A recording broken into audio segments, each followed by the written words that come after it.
When it's time to party, we will party hard.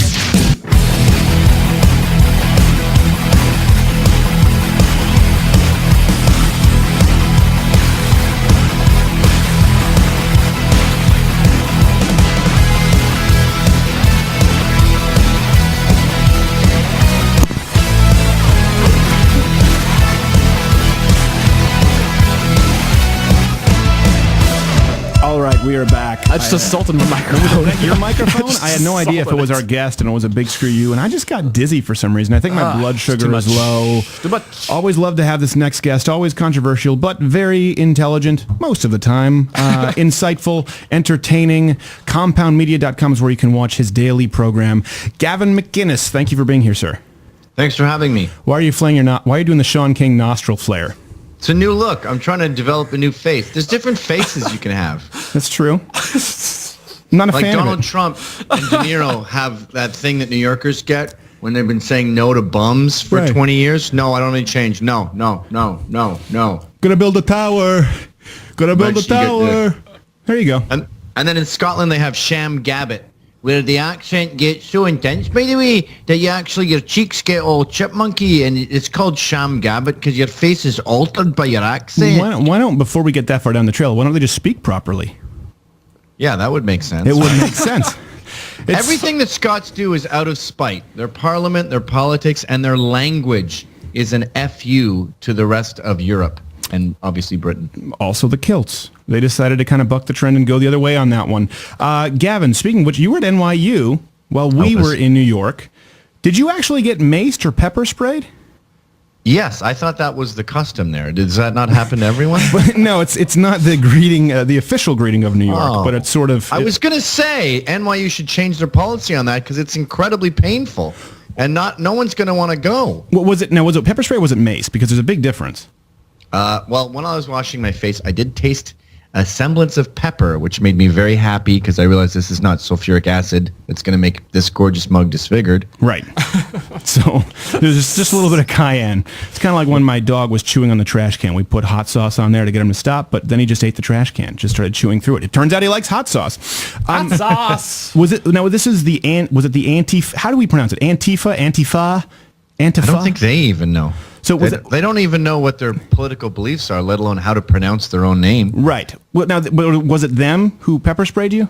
Yes. Okay. So they showed up to your speech, and I know, first off, Gavin was upset that we were in New York and didn't let him know. We had to keep our operations very covert because people... Calling a blabbermouth? Yes.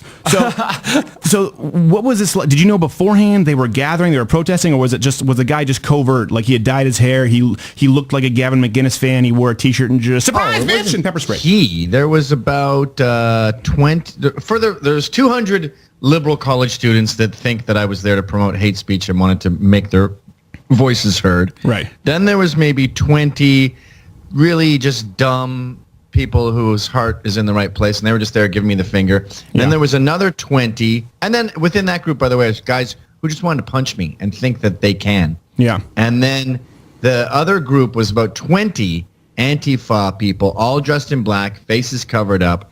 And so we were told a secret door to go in through the back where we would be safe. Yeah. And I said, I'm not doing that. This is America. I'm going through the front door. I have nothing to be ashamed of. I'm not here to do a talk defending pedophilia or something. You have plenty to be ashamed of, just not in that specific instance. I didn't even really have a subject for my talk. I think I was going to talk about how white supremacy is a myth, and you guys have this looming specter of Nazism floating around every corner, and your teachers lied to you that doesn't exist. Right. But I didn't plan it out. They just said, stop hate speech. We can't allow hate speech. He wants to murder trans. And anyway. Hold on, to clarify for the record, do you want to murder trans or you just want mild torture? Well, unfortunately for all the gays and trannies out there, not only do I not care about you, nobody does. It's a trick question because they all kill themselves anyway. We don't want you to alter our bathrooms, but we don't give a crap about you. Sorry. Yeah, I know. I'm not going to lie. It does freak me out whenever they walk into a bathroom. I'm like, I wish there were a law about this. Yeah, because that happens all the time. It happens every now and then, especially in New York, and they show up with pepper spray. Not this again. Well, we started taking masks off and fighting them and punching them. And they talk about how it's it's fun to punch a Nazi, but the only way they do it is they seem to come at you sideways and from behind and punch you in the back of the head, which isn't very painful. They got Richard Spencer when he was doing an interview, and they're very thrilled about that. I'm not in the same political category as Richard Spencer, but I am to those idiots. And I started taking off masks, and it was going well. And we were punching, like really laying into them. We got 2 of us got arrested for it. But as I'm doing this, I just feel fire in my eyes. Yeah. And we go into NYU. My guys can't come in with me, and I can't argue their case because I can't see or think. Right. And then they are left out there to fight. I go upstairs in a secret elevator and do the talk. But the audience in the room, Rosenthal Pavilion at NYU, was about 60% people that were there to ruin it. Right. And they did. They just wouldn't shut up. I tried to give them the microphone. I said, here, you guys talk. No, it was like I was handing them a turd. They looked in horror at the microphone, but kept saying their dumb chant. To be fair, for people who've seen your live performances, no one knows where that microphone's been. Here is something with them. You were punching them. You talk about them punching from. I was punched in the face. I will say before it became the trend here with union thugs. And remember back then, Young Turks were like, it's clear he pushed the guy first, and there was no evidence. That's always the excuse they use, right? He started it, or he was now the same. The adult equivalent of he started it is he's a Nazi. So let's separate. Richard Spencer, I completely disagree with his politics. Not a fan at all. He's not a white nationalist. He's not a white supremacist. He's a white nationalist. Someone said, get that right, and they were really upset with me. But you don't identify with him. But the problem is, I love him, though. I think he's a great guy, and he's good to talk to. He's an intelligent human being, and I agree with everything he says. And then he says, there's no future for non-whites in America. And I go, what? Yeah. I don't agree with very much that he says, but I don't think he should be punched in the face simply for speaking. But what they do is they say KKK, neo-Nazis, Spencer, and then Gavin McInnes, Milo, Crowder, down the list, every single person is a Nazi. So that's how you justify punching everyone. What's that guy from Fox who does the mediating of panels, town halls, whatever, Frank Luntz? Frank Luntz. I don't think he's on Fox anymore. Well, that guy, he's been attacked for being a Nazi. Really? Oh, yeah. Stay puffed. There's no limit. I bet Megyn Kelly's a Nazi to them. Well, it wouldn't surprise me. She looks like she's straight out of a page of Hitler Youth. So they say Nazi. You weren't able to speak. This is why I don't do shows at colleges anymore, because I just show up. I do stand up. I'm not really interested in the protests. I've seen enough of that. If I can't get out there and do jokes, it's for me. It's gotten to the point where it's pointless. We can see people get really angry, and they don't let you go out there and do a set. Do you plan on still doing more colleges, or has it gotten to the point where the juice isn't worth the squeeze for you? If it makes dollars, it makes sense. I mean, if I can pay off my car quickly, I'll do a few of them. Yeah. But I'm not going to go there for free anymore. I'm not going to risk my life for free. But, everything has a monetary value. And I'm happy to go there and talk if they're going to make it worth my while to go sit on a plane, sit in a hotel, have to, risk getting pepper sprayed again. What is the monetary value on being pepper sprayed? Like, have you set in your mind, this is my minimum amount to be pepper sprayed? Is that your signing bonus? $1,000. Really? That's it? Yep. You undersell yourself. That's not how much Gavin. I charge for the talk. No, just for pepper spray. But it's only 20 minutes out of your life. You could pepper spray me right now for $1,000. Really? Can we bring in the studio and pepper spray you for $1,000? Can we set that up? Pepper spray me for $1,000 anytime you want. People hold them to it. We are going to arrange the flight, bring Gavin McInnes out to the studio. We will have no medical supervision, and we will pepper spray Gavin McInnes for $1,000. $1,000. Would you do it for $500? No. I'm very particular about this. And I used to do how much would you have to be paid to do this thing and that thing. And my pet peeve with that is when people say, I don't know, like $10 billion. Right. Okay. So you'd say no to $9.9 billion? Oh no, I'd love that. Okay, I don't want how much money you'd like. Yes. I want how much money you would refuse. And I would refuse $999.99 to be pepper sprayed. Well, I had to ask. Our EP is Jewish, and I know it was going to be a follow-up. So, Gavin, let me ask you this: what's your report card right now on Donald Trump at this point? I know last time you were giving him an A+. A+. Still A+. Thrilled. Still A+. Betsy DeVos dancing in the streets. I just did a video for Rebel where I was talking about all the horrible things the left says about him, like he's got a CIA director who had a secret prison in Thailand where they may have been torturing people.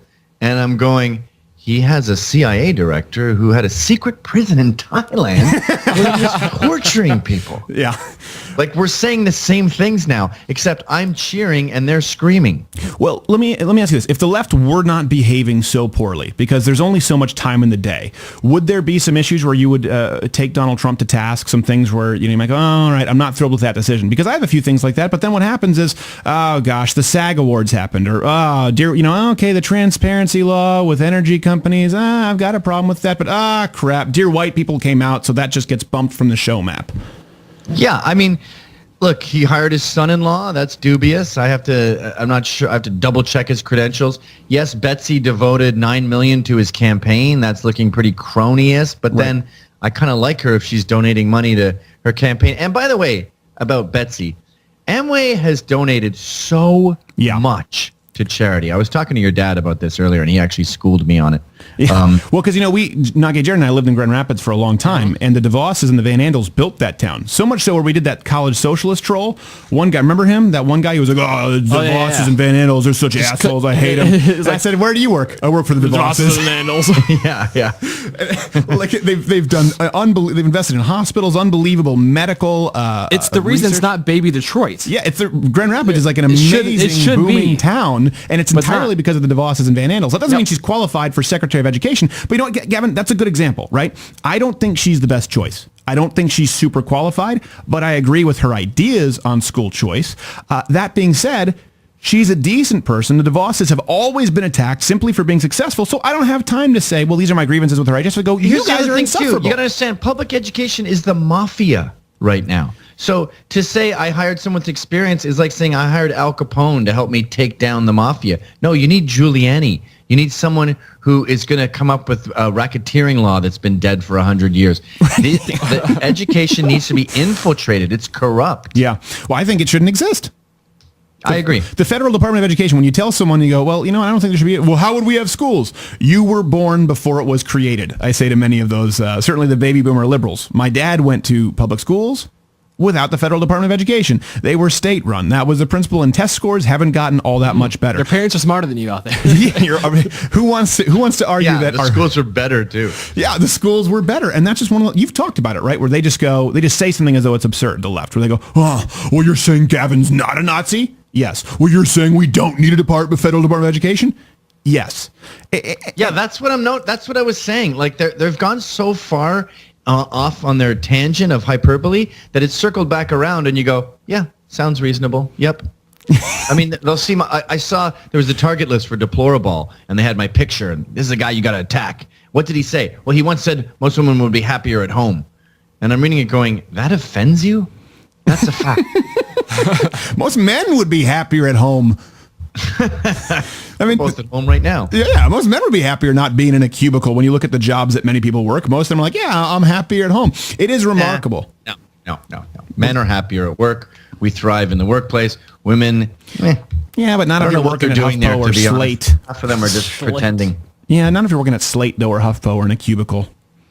Even those blogs, look at the writing. Look at the way they say or whatever and because drugs and this pathetic what? Women are terrible writers for the most part. I will tell you this. I will for the most part, but Courtney and Casey, who write for us, are really the best writers that I've seen anywhere around. I mean, people have been trying to poach them. Naomi Schaefer Riley is one of my favorite columnists. Yeah. There are exceptions, but generally you'll notice they don't even get the whole structure of intro paragraph, 3 supporting paragraphs, conclusion. It's just a rant. You know what's interesting? It'll always involve me search. Like, I wore a sign to the Women's March that said, white woman voted for Trump, and we need to recognize that. And this is what it was like for me. So she's just writing in her diary. Well, you know what's interesting? Actually, he brings up an interesting point. I find that, and I don't always just say the conservative good, liberal bad. I find that conservative female writers are definitively better than their leftist counterparts. If you look at HuffPo writers versus Courtney or Casey, or whether you like or not Michelle Malkin or people like Ann Coulter, if you look at them and you compare them to Ariana Huffington or writers at Wonkette, just as far as quality, it's as undeniable as the Ted Cruz Bernie Sanders debate. Objective observers have to go, yeah. Well, think how much crap they go through. I mean, not only are you a woman, I mean, you're villainized as hating, self-loathing woman. So you have to kind of like conservatives have to defend themselves more because it's not the default position. I also think I think women conservatives have to defend themselves more. Like Hillary. Ann Coulter says, our blacks are better than their blacks. Our everything is better than their everything. Have you noticed, by the way, with female writers on the left, they always spell names wrong? Yeah. And if you spell names wrong, it sounds like a trivial detail, but you check Strunk and White and the Harvard Review of Journalism, and they always make it clear that is a detail that is much more important than dozens of others. I mean, it helps you index the article for future reference, and especially now with Google, you spell the name wrong the first time it's published. That's what it is on Google forever. This is true. What do you think? Do you think it's what Jared said, or do you think it's just because we're performance-based that conservative women tend to be better writers? I mean, I do think when you actually look at it, it is undeniable, certainly as far as op-ed writers. Why do you think that is? Conservatism in general, the right in general, has parameters. So you're a man, you're a woman. If you're an artist, you have to be able to draw a hand. If you're a writer, you have to be able to spell a name. But the left is the island of misfit toys. It's anything goes. You're an artist if you put a tampon in a teacup. So inevitably, if you're incompetent, you're going to want to go to that side where there's no judgments. Yeah, exactly. It's like, she urinated on a crucifix. Let's give her a grant. She won't have to work for the next 4 years. This is why they hate Trump so much, because that gig is up. And it's all about meritocracy now. So when they say he's a racist, what they really mean is he's not listening to our made-up universe where everything is racist and our grievance industry about me being a person of color, blah, blah, blah. He's saying that doesn't exist. That's my whole raison d'etre. You've taken away my ethos. You've taken away my religion. Now I don't have a job, literally. I remember in college when we were debating affirmative action and they made their arguments, I literally looked at the professor and in my opposition. Thank God I was actually assigned to debate against affirmative action. They assign your position. And I just said, it sounds to me like you're saying, but then the problem is people with the highest grades would get in regardless of race. And the professor just looked at the person, said, yes. And I went, okay, I don't care what the scorecard is. I'm going to put that one up on the ledger for me. Gavin McInnes, while you're texting and not paying attention to me, where can people best find you? I was scratching my desk with a kid's marker. Why? It's a little nervous habit. I'm nervous around you. You have broad shoulders. Well, this is true. There's no way around it. Can I interrupt? The thing that you were just talking about, if you go to McGill University in our hometown of Montreal, it is all Chinese. And to that I say... Why does your voice go up an octave? It is all Chinese. It is all Chinese. Why? That's how Scottish people talk. We say, I don't even understand why he's there in the first place. They talk like Seinfeld, all of them? Yeah. They're all Chinese, Miguel! I don't want to Gauge the outrage by the octave. Yeah. So they're all Chinese. Yeah, it is a meritocracy. And that's one thing that's ironic about Canada, these social justice warriors, but they don't really understand or necessarily in Quebec play by politically correct rules. Like, there are more Asians on campus. But then they'll turn around and talk about white supremacy or they'll support Justin Trudeau. It really is a bizarre and silly place, Canada. It is. And McGill University is bizarre. I was just reading right when you called about a student named Igor Sadikov, and he has started at McGill Punch a Zionist Today, where you punch not just Israelis in the face, but I assume Jews and anyone who supports Israel. This, by the way, is a nebbish, ugly little boy who is picking a fight with, I don't know, how many people in North America support Israel? 70%? Ironically enough, one of the only face-punching lists where Robert Spencer is safe. So good for him. We do have to, I tell you what, okay, I will put a monetary price on it if you and I go back to our hometown and do a show in McGill. But stand up. I don't want to go and just do the protesting. If you and I go and do stand-up, that would be, I would be willing to make that trip, and we could go out and maybe broadcast the show live from there. What do you say we put that together here sometime in the next year? That'd be fun, especially if we dressed up like Franco-Canadians. Yeah. I'll bring Jean-Guy, and you bring the tranny equivalent, compoundmedia.com. Gavin McInnes, we love you, sir. Come back soon. Thanks, guys. Thank you very much. We have more after this. Not really.